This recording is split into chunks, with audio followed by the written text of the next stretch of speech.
प्यारे बच्चों, आज हम देखेंगे एनसीईआरटी कक्षा 10 का पहला लेसन जिसका नाम है वास्तविक संख्याएं। इसका प्रश्नावली 1.1 जो है यानी पहली प्रश्नावली जो है वो ख़त्म हो चुकी है। जिन बच्चों ने वो वीडियो न देखा हो वो इसे ज़रूर देखें। और इसके बाद आज हम शुरू करेंगे अगली प्रश्नावली 1.2। इसमें बच्चों अगर ये वीडियो आपको अच्छा लगे तो इसे लाइक करें, चैनल को सब्सक्राइब करें और अपने दोस्तों से शेयर करना न भूलें। अपने फ़ायदे के साथ साथ दूसरे का फ़ायदा भी करें। बच्चों इसमें आते हैं अपने प्रश्न पर।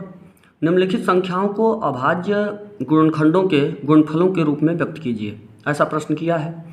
कहने का मतलब कि अभाज्य गुणनखंडों के रूप के गुणनफलों के रूप में कहा है। गुणनफलों का मतलब यह गुणे के रूप में लिखना है। गुणनखंड मतलब इसको तोड़ना है।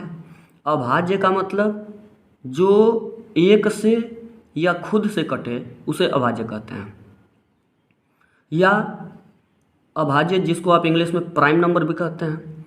तो जो एक से या खुद से कटे उसे अभाज्य कहते हैं, अभाज्य संख्या है। या जिसके दो फैक्टर यानी दो गुणनखंड हों उसे अभाज्य कहते हैं। जैसे 5 है, 2 है, 3 है, ये क्या है? ये अभाज्य गुणनखंड हैं जिनका, जैसे मान लीजिए 5 है तो वह 1 से कटेगा और 5 से कटेगा, बाकी और किसी से नहीं। यानी अपने से कटे यानी खुद से कटे और 1 से कटे तो उसे अभाज्य कहते हैं। तो इसमें क्या है कि अभाज्य संख्याएं होंगी और उनके गुणनफलों के रूप में इसे लिखना है। तो उसके रूप में लिखने के लिए कह रहा है कि उसी रूप में व्यक्त कीजिए। जैसे 140 के बारे में कह रहा है कि 140 को अभाज्य गुणनखंडों के रूप में व्यक्त कीजिए। तो चलिए देखते हैं। आप अगर 140 को अभाज्य गुणनखंडों के रूप में व्यक्त करना है तो आप 140 को क्या करेंगे, इसका एलसीएम जैसे निकालते हैं, यानी इसे तोड़ेंगे, इसको एलसीएम जैसे निकालते हैं जिसे भाग विधि कहते हैं। तो इस भाग विधि से आप क्या करते हैं, जैसे 2 सत्ते 14 और 2 से फिर काटेंगे तो 2 तियाँ 6 और 2 पच्चे 10। फिर 5 से काटेंगे, 5 से काटेंगे तो 5 सत्ते 35 और फिर 7 एकम 7। ऐसे करते हैं आप। अब क्या होगा कि जैसे ये लास्ट में कि कैसे पता कि 2 से कटा, आप डिविजिबिलिटी यानी विभाज्यता का नियम पढ़े होंगे कि जिसके लास्ट में 0, 2, 4, 6, 8 होता है वह 2 से कटता है। ये 2 से भी कट सकता है। इसके अलावा यह 5 से भी कट सकता था, क्योंकि डिविजिबिलिटी के नियम में आप पढ़े होंगे कि 0 और 5 जिसके लास्ट में होता है वह 5 से कटता है। यानी कोई ज़रूरी नहीं होता है कि छोटी संख्या से ही हम शुरू करें। अगर डिविजिबिलिटी का रूल फॉलो हो रहा है तो हम यहाँ पे 5 से भी काट सकते थे। जैसे 140 है, इससे कोई फर्क नहीं पड़ता। ये एक भ्रम है कि छोटी संख्याओं से ही शुरू किया जाता है, बड़ी संख्या से शुरू नहीं किया जाता है। जो सबसे छोटी है उसी से। जैसे यहाँ पे देखिए, हम करके देखते हैं। 5 से काटेंगे अगर तो 5 दूना 10 और 5 अठे 40 और 2 से काटेंगे, क्योंकि ये 0 है लास्ट में तो 2 से भी कट सकता था, 5 से भी। इसके बाद अगर फिर हम देखें, जैसे मान लीजिए कि हम 2 से ना काट के इसे 7 से ही काटें, इधर का उधर कर दें तो 7 चौक 28, 2 एक दूना 4 और 2 एकम 2। क्या क्या दिक्कत हुआ? देखिए 2 2 2 2 5 5 7 7। गुणनखंड में कोई फर्क पड़ा? वो नहीं, वही संख्याएं हैं जो इसमें हैं। तो ये भ्रम है कि छोटी संख्या से ही चेक किया जाता है। तो छोटी संख्या से चेक करने के फेर में आप अपना समय बर्बाद करेंगे। डिविजिबिलिटी का जो रूल फॉलो हो रहा है जिस संख्या से, उसी संख्या से आप स्टार्ट कर दीजिए। ये 0 से, ये 0 है लास्ट में तो 2 से भी कट सकता है, 5 से भी कट सकता है। तो आप ऐसे करेंगे तो भी सही, ऐसे करेंगे तो भी सही, कोई फर्क नहीं पड़ता है। तो आप गुणनखंड करके देख चुके हैं 140 का। तो किन संख्याओं से कटा है? 2 तो लिख लीजिए 2, फिर 2 तो फिर लिख लीजिए 2 गुणनफलों के रूप में। फिर ये 5 तो आप लिख लीजिए फिर 5, फिर 7 तो फिर लिख लीजिए 7। अब इसका मल्टीप्लाई करके देखेंगे तो 140 आएगा। अब क्या करना है कि ये तो आपका आंसर हो सकता है, लेकिन कहने का मतलब जो संख्या 1 से अधिक बार गुणनफल के रूप में हो यानी गुणे के रूप में हो तो उसे इकट्ठा कर लिया जाता है। जैसे 140 का ये अभी निकाले हैं तो 140 बराबर क्या होगा, 2 और 2 2 बार है तो इस पे 2 का पावर 2 लिख सकते हैं। और तो आपने क्या किया, 2 पर 2 पावर, क्यों, क्योंकि ये 2 बार गुणे के रूप में था। इसके बाद 5 तो एक ही बार है तो इसे लिख लीजिए, फिर 7 एक बार, ऐसे। तो ये आपका क्या हुआ आंसर, 2 अभाज्य, 5 अभाज्य, 7 अभाज्य, और ये गुणनफलों के रूप में यानी गुणे के रूप में है। ये आपका आंसर हुआ। इसी तरीके से इसका निकालिए। 156 का अगर आप निकालेंगे तो पहले यह इसी तरह एलसीएम के रूप में आप निकालिएगा।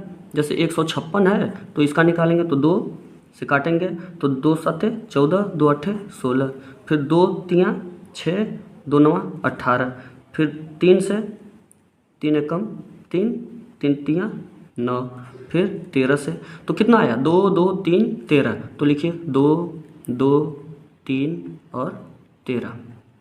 156 का निकाल रहे हैं, 2 कितनी बार, 2 बार, लिखिए 2 के पावर 2, और फिर ये 3 गुणे 13। ये आपका क्या हुआ आंसर, यानी उसको गुणे के रूप में लिख लीजिए। इसके बाद अगला सवाल जो है 38 25 का, 38 25 का निकालिए।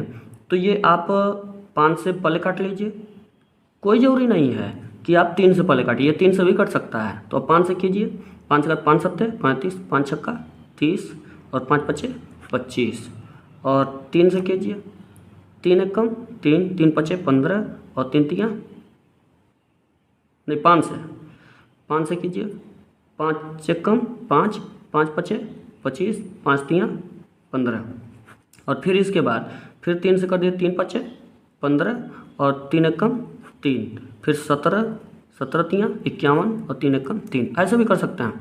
तो इसका क्या आया, 38 25 का क्या हुआ, 38 25 का क्या हुआ, तो ये 5 5 3 17 और 3, तो लिख लीजिए 5 5 3 17 और 3 हुआ। अब ये देखिए कि 5 कितनी बार, 2 बार, 5 के पावर 2, 3 कितनी बार, 2 बार, 3 के पावर 2, 17 एक बार, इसे ज्यों का त्यों लिख लीजिए। ये आपका आंसर। अगली संख्या देखते हैं। अगली संख्या देखें तो ये 5005 है। इसे देखेंगे 5 से कट रहा है तो 5 1 5, 5 1 5, फिर इसके बाद देख रहे हैं फिर 11 से कट सकता है, 11 9 99, 11 1 11, फिर 13 से, 13 7 91, और फिर 7 1 7। तो ये देखिए, तो इसका कितना हुआ, 5 11 13 और 7, 5 11 13 और 7, ऐसे ही आप निकाल लेंगे। 5 कितनी बार, एक ही बार लिखिए, 11 भी एक ही बार, 13 भी एक ही बार, 17 भी एक ही बार। यही आपका आंसर है। यहाँ पे भी आंसर लिख सकते थे, कोई दिक्कत नहीं है।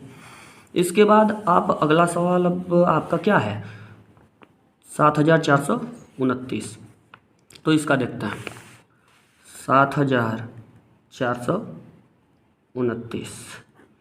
इसमें देखते हैं, ये पहले 17 से कटेगा, 17 चौक, फिर 17 3 51, फिर 17 7, फिर इसके बाद यहाँ पे 19 से ये 2 बार में कटेगा, फिर इसके बाद फिर 2 के बाद 19 दूना 38 और 19 3, फिर इसके बाद 23 से, 23 से कम 23, यानी क्या मिला, 17 19 और 23।